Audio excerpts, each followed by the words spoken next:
Hello, and welcome to a simple podcast. My name is Anthony. I have a love for music and marketing, and all I'm trying to do is bridge those two things together and talk to some really cool people in music.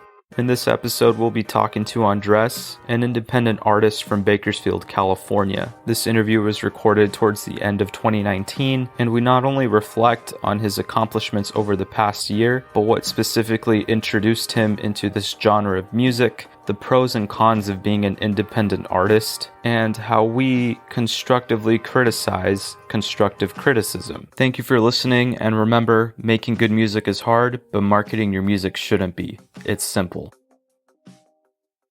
So I have Anders right here. Andres. My name is Anders Holmvik, and I'm a workaholic. That's great. I thought you were a bad boy. I guess you're a workaholic now. Of a lot of things. Nah, I'm just kidding. My name is Andreas or Andres, however you wish to say it. And I am a musician and an artist of some sorts. And yeah, I release music and I tour. That's what I do. Some may call you the Brown Knight. Could you elaborate on that a little bit? Yeah, that's definitely it started off as a joke between my friends, and then we kind of kept joking about it, and then now we're still joking about it. So that's about all it is. It's just basically a play on of the Dark Knight, because we're all big Dark Knight trilogy fans, and I don't know. One day maybe it was someone else, maybe it was me, I don't know, but we started calling me the Brown Knight, and I thought it was funny. It is funny. It's clever, you know? It's just me and my friends goofing around. You know, man, that's the dream. Just chilling, hanging out with friends, goofing off. But yeah, man, thank you so much for, taking some time out of your day to talk to me so that we can talk about you, your life, and your music career. It should be fun. Now, you say that you go on tour quite frequently and play a lot of shows. Didn't you just play a couple of cool shows not too long ago? I did. In fact, the last few shows I played were probably some of the best this year, in terms of like opportunity wise. So I played a lot of shows this year. I did a headliner tour, and I did it. I think it was like February. Yeah, it was in February. And then I did a direct support tour for Kurt in the summer. And then right after that, I did a few weeks in the UK, just like a headliner. Just like, I went to the UK a few years ago, so I wanted to go back and kind of like, I guess, capitalize on the people that were interested in that tour a few years ago. And then, the just like try to get my feet wet and just try to spread the music across the pond, so to say. And then after that, I geared up for another headliner, and then that was a month, and that was in November. And then more recently, I played 3 shows with the Fall of Troy, and then a few days ago, I was direct support for Nova Charisma, which is Donovan from Hail the Sun, his new project. So I did play with them in San Antonio, and then actually tomorrow I'm flying out to Chicago to play another show with them. And the last show was actually the one in San Antonio was really good. So I have really good expectations for Chicago. And then, yeah, the Fall of Troy shows, that was just like a great opportunity. Because, the Fall of Troy, they only play a few shows a year. And they got such a like dedicated cult fan base. So there was definitely like those shows were pretty big. And they're really nice, cool guys. And it was just a good opportunity that I was super stoked on. Yeah, I bet I would kill to play with those guys. They've been not only a big part of me musically, but also personally, just for like casual listening. Like before I started to play in bands and become active in the music scene, like that was a really, really big band for me. Absolutely, absolutely. I'll never like my cousin actually introduced me to them when I was like in 5th grade or 5th or 6th grade. And my cousin, it was funny because my cousin, he was like in high school and I was like, in 5th grade or whatever. Like he was a little bit older than me. So he was always like ahead of the curve. Like I was like just discovering like like Green Day and Blank and My Chemical Romance. My cousin was like, "Oh, you're just discovering that?" He's like, "I listen to this shit now," and he was listening to Fall of Troy and Circus Survive and Chiodos and stuff like that. And I was like, "Oh shit! Like I didn't even know about this." And so my cousin, really was the one who always put me onto like the new bands in the scene and whatnot. Yeah. And when I first heard Fall of Troy, um, my cousin was like, "Yeah, this is like the hardest shit that I listened to," and I was like, "Damn, this is some hard shit." Like, and yeah, I've always loved the Fall of Troy, so definitely, definitely honored to have been a part of their shows this year. Yeah, man, I cannot fathom what kind of honor that must have been to play with a band at that caliber, you know? I mean, with that being said, I mean, are there any other artists that you've played with that, you know, give you that feeling of like, dang, I used to listen to them and now you're playing with them, you know? Like, I mean, I definitely like I was a huge Kurt Dance Gavin Dance fan in high school. So yeah, definitely playing with Kurt all the time. That's always really it's still really fun for me. But I don't know anyone else that I've opened up for that I'm like, wow, I used to Yeah. listen.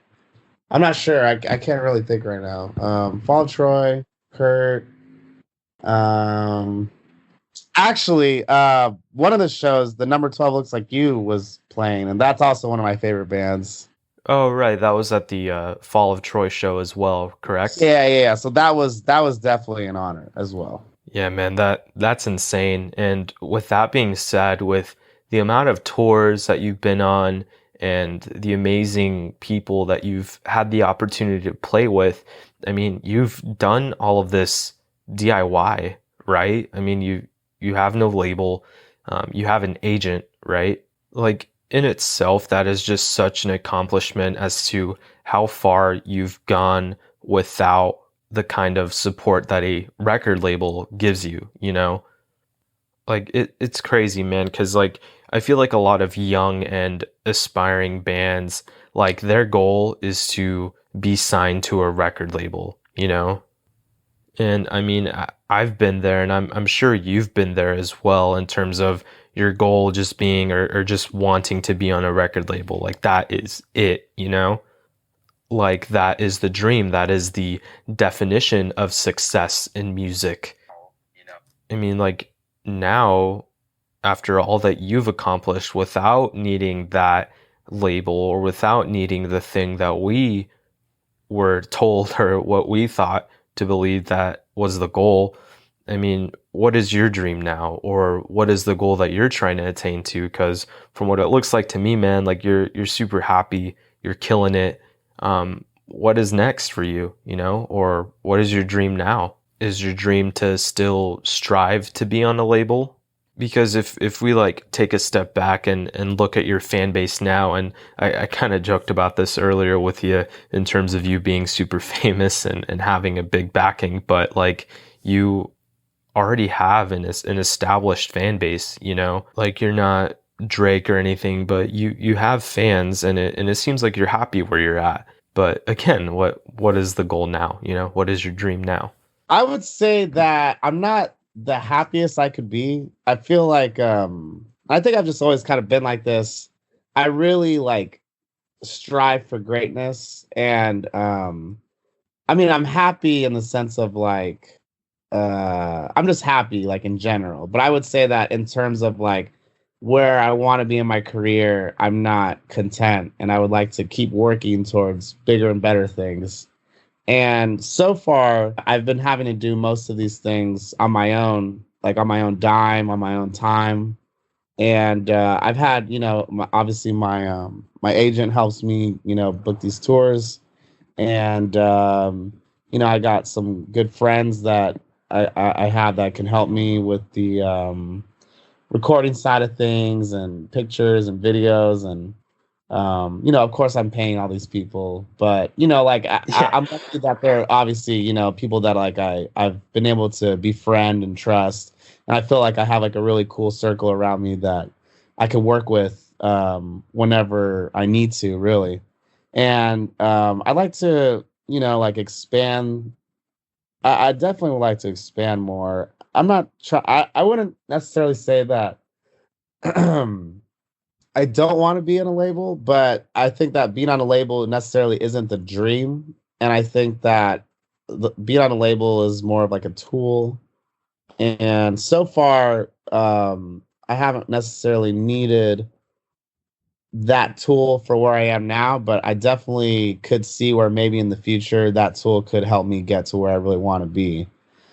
But I think for where I am now, I think that it's okay that I'm independent and that I'm, doing everything on my own time, on my own dime, and I don't really have anyone telling me like how to do things. It's definitely like it's like deciding to be independent and like touring and releasing as much music as I do and like the amount of time I do it.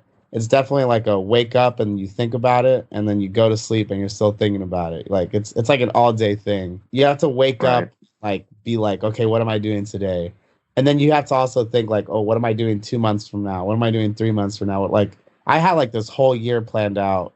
2019, I had it planned out like at the beginning of the year, and now I'm here at the end of the year, and I did everything that I planned that I wanted to do. Being independent has its perks, and then you can also get to a really cool place. I think being independent, that a label maybe like an independent label or a small label really couldn't do. And I think as long as you just like set goals for yourself and like come up with plans and like figure out who you need to work with and when you need to work with them and then how you want to do everything, But it's definitely a learning lesson. I feel like I've learned a lot through it, Like I don't think I'm like the master of being a DIY artist. I just think that I've learned a lot through my trials and errors. And so far it seems like it's working, It's not like I'm like failing miserably, but I think I definitely have like a lot more to learn and a lot more to plan. I think I got a lot more work to do.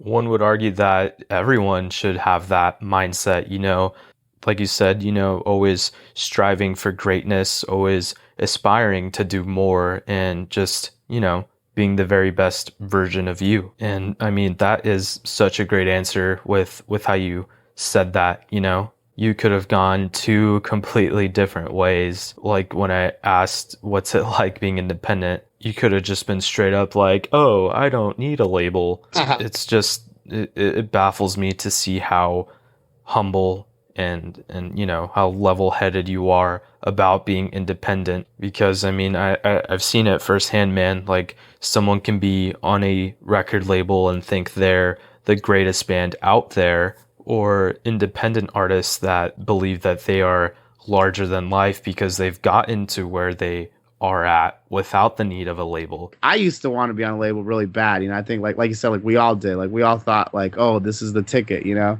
But then you realize that a label really is just, depending on how big the label is, they're mainly like a bank loan.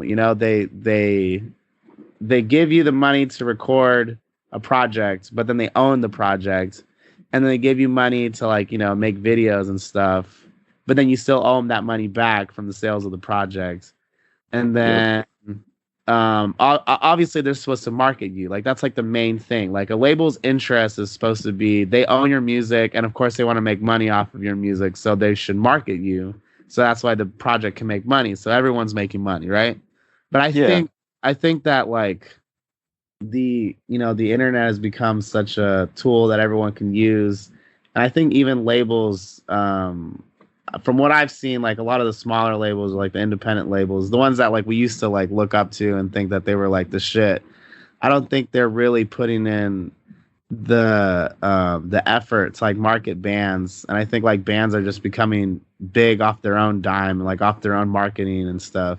These bands have to be like self-sufficient, And I think it's to the point where like these labels actually need these bands, where it used to be the other way around. It used to be that the bands needed the label, but now it feels like the labels need the bands in order to still like exist or something. Yeah, man, I could not have said that any better, Like more and more as time goes on, the independent artist is just becoming much more powerful because of the resources that we have accessible now. I mean, back then all we had was MySpace, and it was very difficult for just anyone to learn production and be able to demo songs out. Now it's very easy, it's very accessible, and that could be a good thing and a bad thing as well, because we have so much music, we have so much content out there that we have to market it correctly and we have to get it in front of the right people. But I mean, kind of going back to what we were saying, if you were to ask me 6, 7 years ago what my goal was, it was to be on a label, right? And there was a lot of people that would make fun of me because they're like, no, fuck labels. They're never gonna own me. DIY till I fucking die. You know, like that kind of mentality. Like I would in turn make fun of those people because it's like, It's kind of hard not to make fun of anyone who talks like that. Like, Well, yeah, I mean that's true, but like people who you know, in turn say like, "Oh, I would never sign to a label." Like why would you just disregard a label right then and there, you know? With a label, I feel like it's all a timing thing now. And again, 6, 7 years ago, I wanted to just jump the gun and get signed. But the more, like you said too, the more you learn, the more you get exposed to the industry and the more you're involved with it, you start to learn that at the end of the day, you're not out there to impress the labels. You're out there to, you know, make yourself happy and grow yourself as an artist. And on the subject about marketing, what works for artist A may or may not work for artist B, you know, because every project has different needs and different goals. And to get to those goals that you set up, there's different paths and different ways that you could achieve what it is that you want. There is no right way to get to the ultimate goal, whatever it may be for you as an artist. It all depends on your location, it depends on who you know, and it depends on your budget. You know, it could go a variety of different ways. And for you, Andres, I mean, on the subject of marketing yourself, marketing your music and things like that, how do you leverage Facebook and use social media as a way to market your music? And do you know like the intricacies of Facebook? I'll explain a little bit later on. I would say I'm pretty savvy, but I don't know if I'm the master. But I do spend a lot of time actually on Facebook doing like different like promotion stuff. I like whenever I do a show or whenever I'm like doing a tour that like I'm headlining, like I'm basically like responsible for those people to come to the show because it's my name, you know, like I'm headlining the show. So I'll go to, you know, I'll go to like the extent of searching up past events that I've played at in that city and then like searching everyone who went to that show. You know what I mean? Because that's all like on Facebook. Like Facebook's like a big database for everything, you know, like every past event, you know, there's always an event for a show. So like I could go to for example, I'll use Chad as an example. You know, Chad has he has his Bit Crusher page and he has all his events, past and present. I can go to all his past events that I've played and I can see who went or who was interested, and I can actually personally message them and invite them to a show that I'm playing.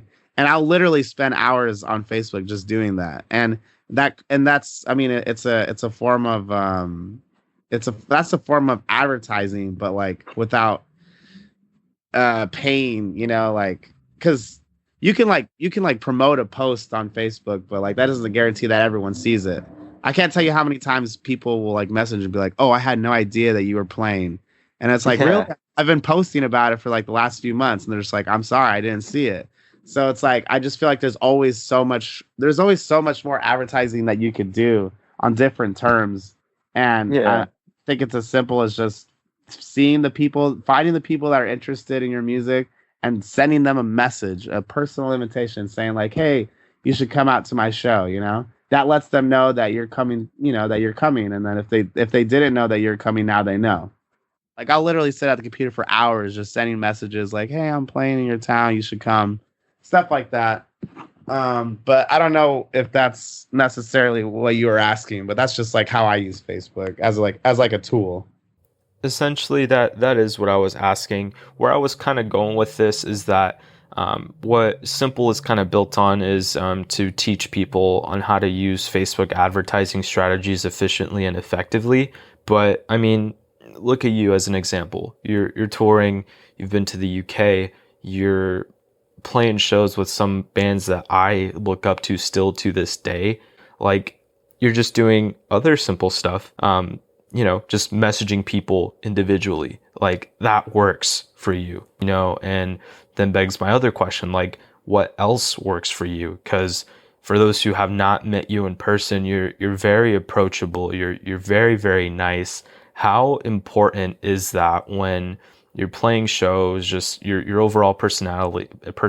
Like, how important is it Yeah. for you to build genuine relationships and build friendships with other people?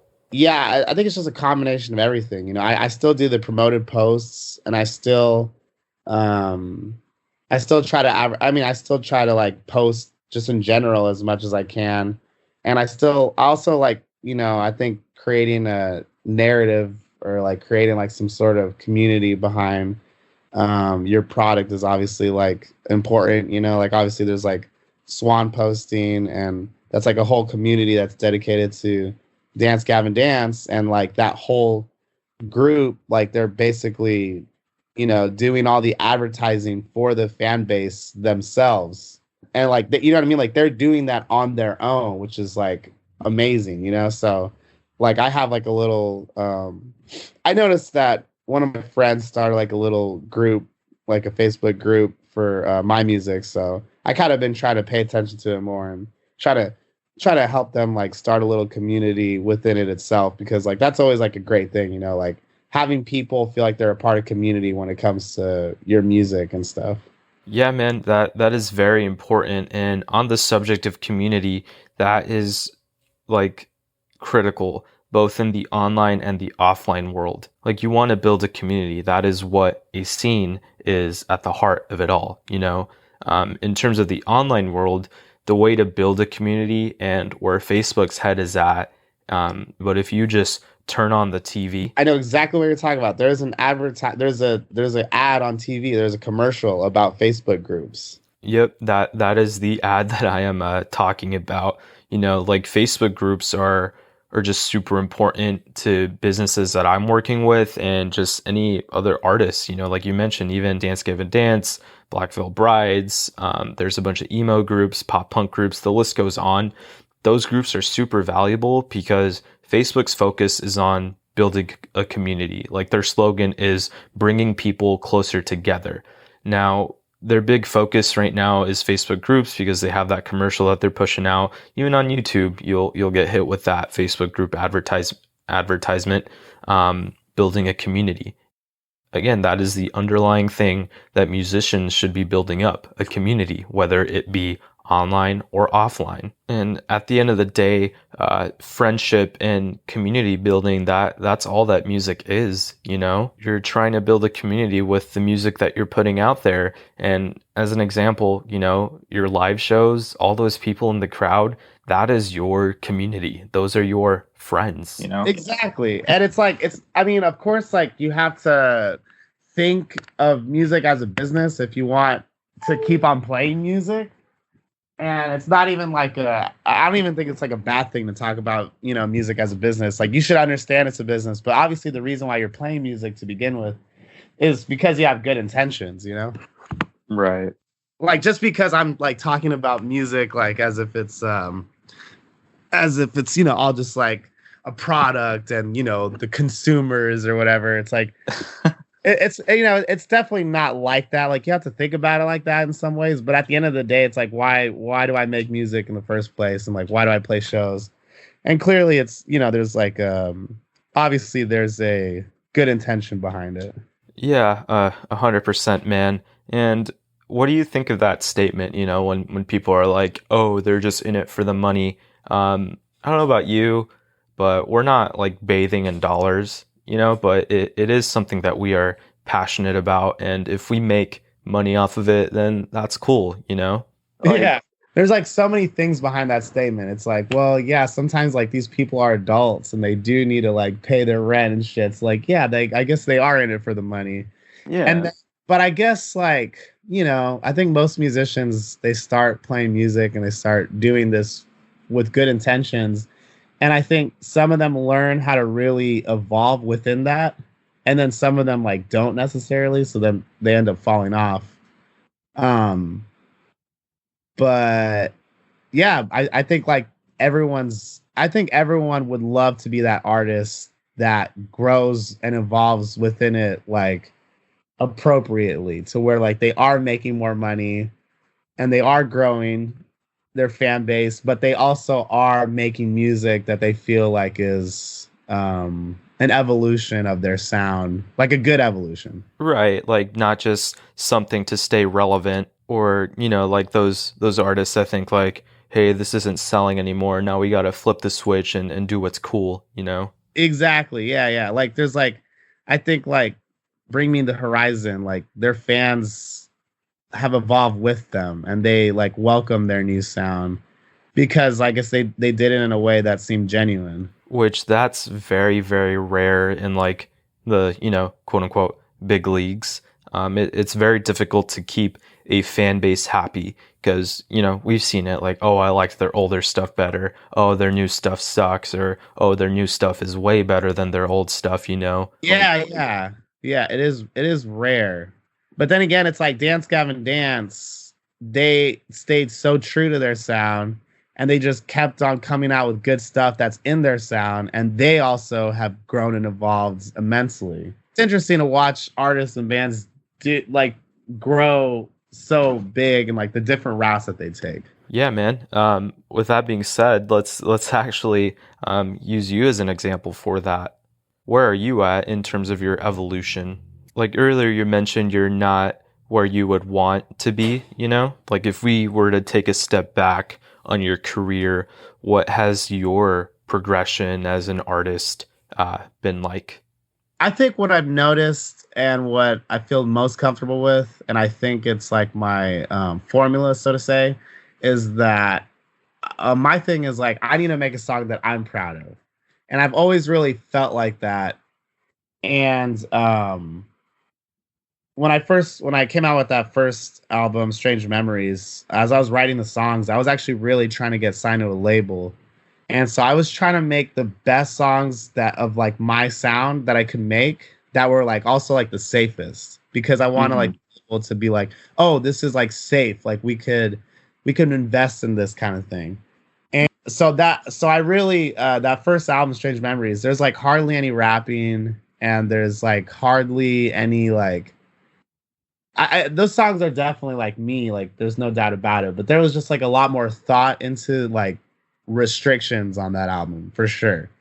There's a lot more. I was very conscious about restricting certain like things, like and They felt kind of stiff in a way, and I'm not digging your music. It goes without saying that I love your music, or else we wouldn't be friends. But yeah. like when you compare Quinn or Sunday School to your latest record, they're very, to the book. Yeah, Like, they're very safe. And at the time, I still am, but I work with this producer slash mixer. He doesn't produce my stuff; he just mixes it. But his name is Casey Bates, and he would give me pointers because he's worked with a lot of industry bands, so he would give me pointers on my music. He would say, "Oh, I don't think you should rap here," or things like that, or like he would take out like certain lyrics, and he'd be like, "I don't think you should say that." And I trusted him, and I mean I still think it's a great product for what it is, and the time where my mindset was. But after I like listened to him and I listened to like what I thought was like the restrictions that I needed to do, the album was done, and then at the end of the day, none of the labels were interested or anything. So I was like, okay, well, no one's interested. I'm just gonna release it by myself and I'm going to tour as much as I can, and I'm going to see, where that takes me. Release videos, release content, create like a narrative behind like who I am and my music. And so I just did that. And after doing that for like a year or so, I was like, oh, like I've actually kind of created a little following here. Like maybe it's a good thing that I didn't actually sign with the label, because I feel like this is like a little bit more organic, and all the money's coming right back to me, and I get to invest it back into writing, recording new music. So when I started writing songs for the next album, I didn't care at all about like trying to impress like a label or anything. I was just like, I'm gonna rap, I'm gonna say this, I'm gonna just be as like fun as I possibly, or just like, no restrictions. And one of the first songs I wrote was Self-Aware. And that song, like to me, that was like, like I'm back, that I'm rapping, and I'm talking crazy, and there's like a rock part, and like to me, like that was like, you know what I mean, that's like the epitome of like the shit that I really really like to do. No, definitely, man. And you say it straight up in the song, like you gave your heart to all of those labels, or I'm probably butchering the lyric, but No, yeah, it was I gave my music to all of these labels, like yeah, there is. oh, but like I gotta keep going kind of thing. So that song to me kind of marks where I really, I guess, like a tiny little evolution. That song was like me saying like, like I'm not gonna have any more restrictions for myself, or think that I need to like, I'm just gonna like, do myself or whatever. Then I released that song with the video, and that song was very well received, and to this day, like that's everyone's favorite song from the people that listen to my music. That's like, it's like I have to play that song, And so Right. after I saw how well that song did, that's when I was like, oh, that's when things started to click. I was like, oh, like you don't necessarily need an independent label or anything. Like you don't necessarily need restrictions on yourself. Like you can really make something that you believe in, and you can really put it out there, and it could work. That's just been my thing, really. I just and I don't really have like a mindset where like, oh, I need to go in and I need to write like a billion songs that sound like Self-Aware. Like that's the other thing, where it's like I just like to see what happens, like I never know when I like tell myself I'm gonna sit down and write a song, I never know what kind of song I'm gonna write. I just see what happens. Right, which that's how it should be. Yeah, that's why like my latest album is like totally like, a lot more like slower songs and stuff I've never done before. Because at the end of the day, music should be fun, right? Like you should write stuff that you should have fun writing it, as well as like trying to make something that you're proud of. Yeah, I mean, I agree with you there. Like you should definitely be proud of your music, and at its core, like we said, going back to the whole label thing, like for any musician starting out, the goal is for one, the label. But at the end of the day, the goal should be to make music that is for you, because that's what it is for. It's a creative outlet. A label is nice, money is nice, all that stuff is just icing on the cake. What gets me juiced about music is writing a song that I am super proud of, or putting out a song that I can just feel confident in, and confident in my ability as a musician. Like music should be for you, because it is your creative outlet. Like nothing or no one should get in the way of that. Now, one thing that did come to my mind when you were saying about like the restrictions that like your producer said, like, oh, don't rap here, or make it this way, to quote unquote play it safe. Do you ever think back, or like what if you didn't restrict it? Like what if they're like in an alternate universe, you just had it to whatever was in your mind, no filter, no restrictions. Do you think you'd still be where you're at if you wrote the songs differently? Like, do you think it would have made a difference as to where you're at in your career now? Not necessarily. I don't think it would have made a huge difference. And I don't really necessarily like to look. I don't like to dwell on the past so much. Like, I feel like what's done is done, And there's like some songs on Strange Memories that were like a little bit longer, or had like other things going on. But on Casey's notes, I was like, okay, yeah, we'll take those parts out and stuff. I don't like necessarily regret it or anything. I don't really, I guess I don't really care that much. Like I'm happy I'm happy with the way that album sounds, and like that album's like, I'm happy with it and it's good. Like I don't have any regrets or anything. Like it is what it is, kind of thing. I don't think that like where I would be right now would be any different if I left in like some ridiculous lyric or like some like long part. I think I'd still be here. And I think that like, I think the work ethic and the music videos is really why I'm here now. More so than just like a little part in the song that I took out. That's a great way to put it. And kind of flipping the switch here, but going back to, I want to go back to, your friends and establishing relationships, like I think you're successful. Obviously, like for you, there are things that you can work on or things that you want to evolve into, but at its core, how important do you think the relationship building throughout your career has impacted it? Because I mean, I don't know your personal life, but from what I can see, a lot of the like your inner circle of people are people that you work with on the regular. Like how important is that when starting out, and trying to get your name out there, like networking, making friends organically? Like how critical should that be, or how important should that be when starting out? I think having a good mindset when you just like approach this whole thing and is like the first step. There's no room for like an ego or anything like that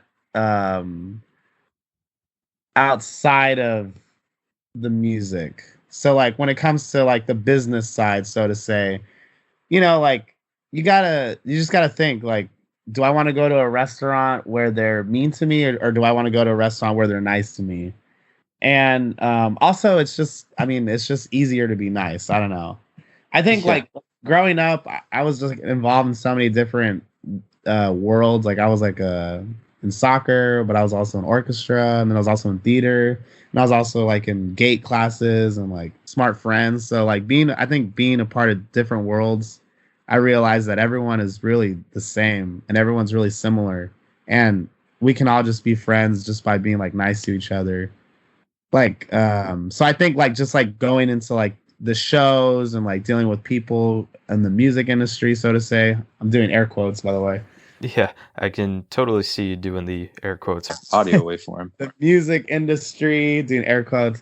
Just like everyone should be friendly to each other, and there's no doubt that kind of just takes you a long way. We all got to work together, like the idea of a scene is that we got to work together.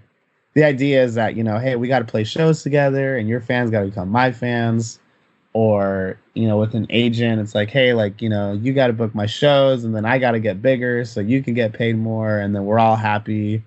But also the intention behind it is like, hey, like, I believe in you because you're a good person. And then it's like, hey, I believe in you because I like your music. So there's always like good intentions behind it. And then later comes like the helping out part. But yeah, I feel like I went on a bunch of different tangents. But yeah, being friendly and approachable could never, ever hurt you in any field that you're in. Definitely. I mean, even just like outside of music, I've tried it, just being super approachable, being super nice, like opening the door for someone or just smiling at someone while you're walking down the street, as creepy as that sounds. But it's a huge difference in terms of how you present yourself and how people interact with you back, or how they greet you or say goodbye to you. It's just little things that you can do to, again, just build a community around you. At my shows, like I'm always at the merch table and I'm always like thanking people for being at my show. And I mean it. I'm genuinely grateful that they're there and that they're there to like have fun with me. And I also think that because there's such a like fun environment at my shows, like because I'm so like approachable, I feel like that's why they want to come back. And I think that's just like, it makes sense, it makes sense, it's like I said about the restaurant thing.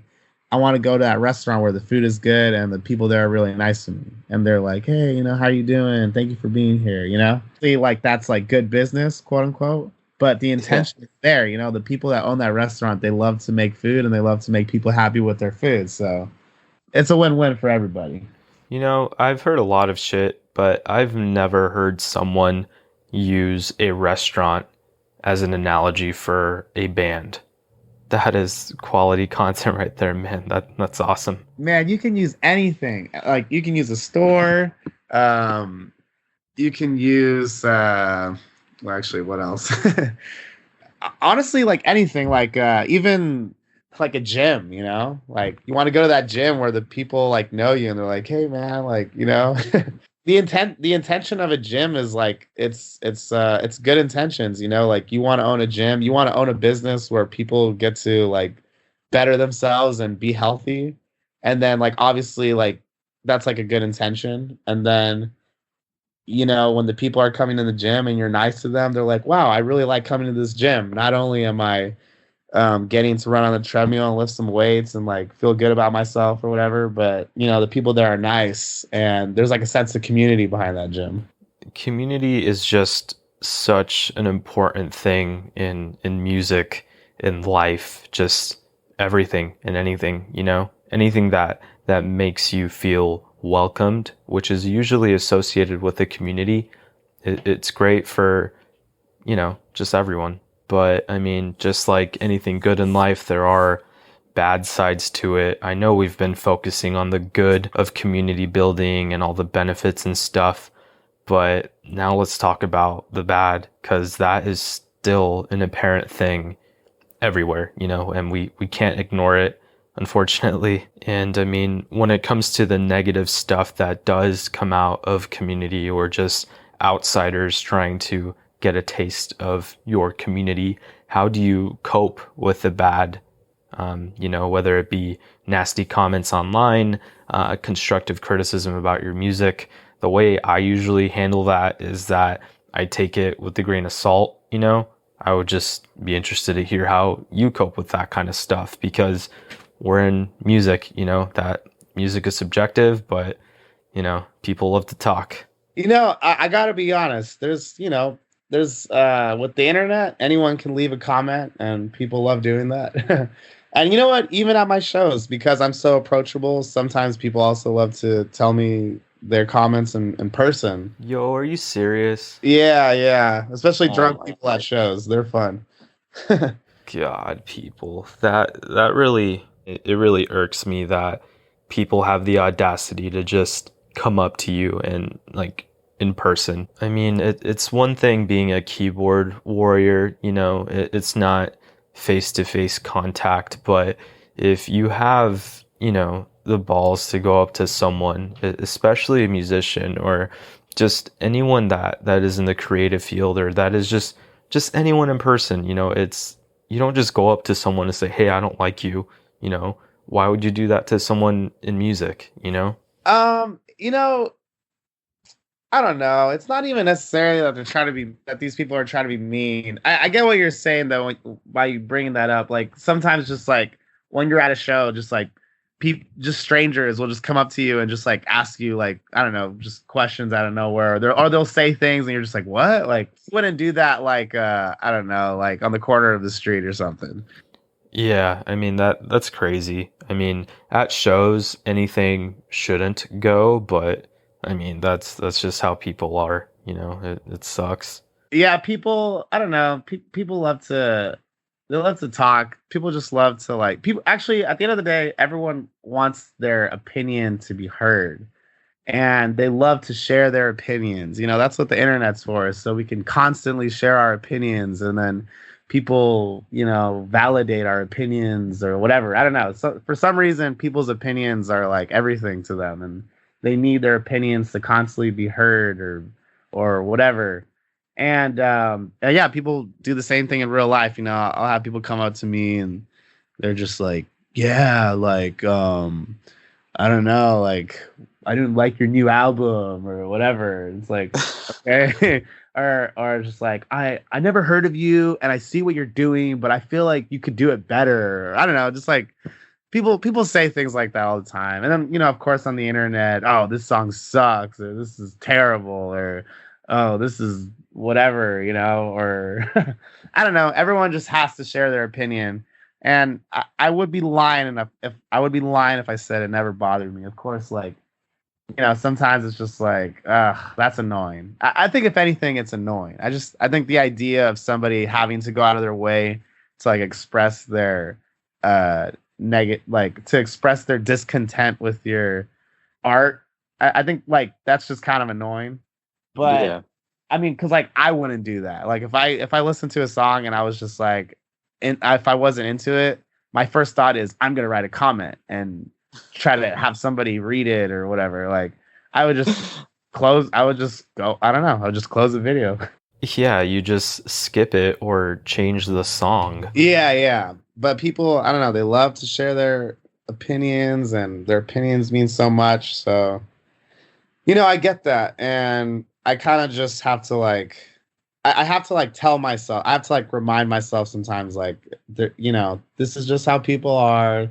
They want their opinion to be heard. It's not like if they saw you down the street, they'd yell at you and try to kill you or something. Right. It's just unless they're drunk at a show and come up to you. Yeah. I mean, it's with art, there's going to always be opinions.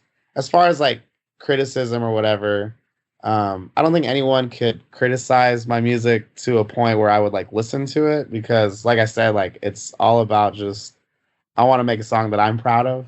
Yeah, I mean it's self-fulfillment at the end of the day, Yeah, I mean, also like I think music, like lyrically, should move you, and I don't know, I don't really see. I feel like I'm trying to make music that moves people, and I don't really see where there's like room for constructive criticism, because how can you like constructively criticize like someone's feelings? Yeah, man, I've actually never thought of it that way. That is the first time that I am exposed to that concept, but it makes sense. Like if someone writes a song about a breakup or something very, very, personal to them, like who am I to tell them like, hey, you shouldn't say it this way, or leave a comment on a song and say like, hey, you should have said it like this. I don't know what they felt at that time. And again, music is a creative outlet, and criticizing someone's feelings, based on the lyrics that they wrote. I've never thought of it that way. You should consider writing a book, man. Those are some deep thoughts you got in there. I just feel like I have time to think about all these things. And I guess in thinking, I mean, like, of course, I think before people's negative comments would bother me more. And I think I had to like really figure out why it was bothering me. And then I had to figure out how I can get it to not bother me. And so I guess like where I've come to now is just realizing that, people are always going to have an opinion about something, and they're always going to want to share it, whether it's good or bad. And obviously the good opinions, like that's great. That's like, hey, they're clapping like, hey, I like your art. I like it. And it's moving me. And like, that's the point, that was the point to begin with. But, of course, there's always gonna be negative comments, and I guess you just have to like try to remind yourself that I guess it just doesn't matter. Like if somebody has something bad to say, there's just no way that you could let it actually matter.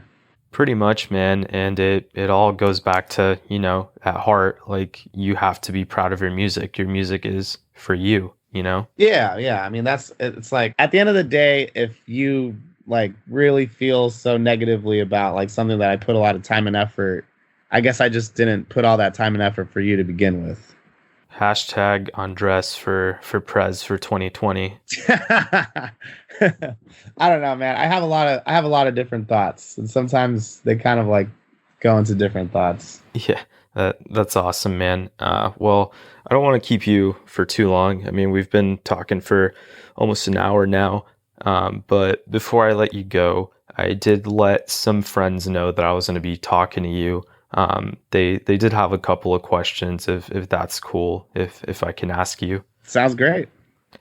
Emily from Washington wants to know how you get away with being so cheesy. Oh, well, I would say that I love being cheesy, and I think it's like I grew up like as a theater kid, and also like Blink-182 is one of my favorite bands ever, and their music videos, like I would watch their music videos religiously, and I think I've always just been a fan of cheesy.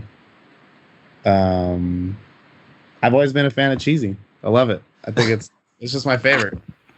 The second question is from Cheetah. Oh, what's up, Cheetah? He would like to know what your dream tour lineup, including yourself, would be. Wow, Cheetah. I'm interpreting this as dead or alive and as out there as you would want it to be. It just has to include yourself. Limit to 5 bands in total, or 5 artists in total. My dream tour. Does it have to make sense? Nah. Okay, my dream tour would be Drake, My Chemical Romance, and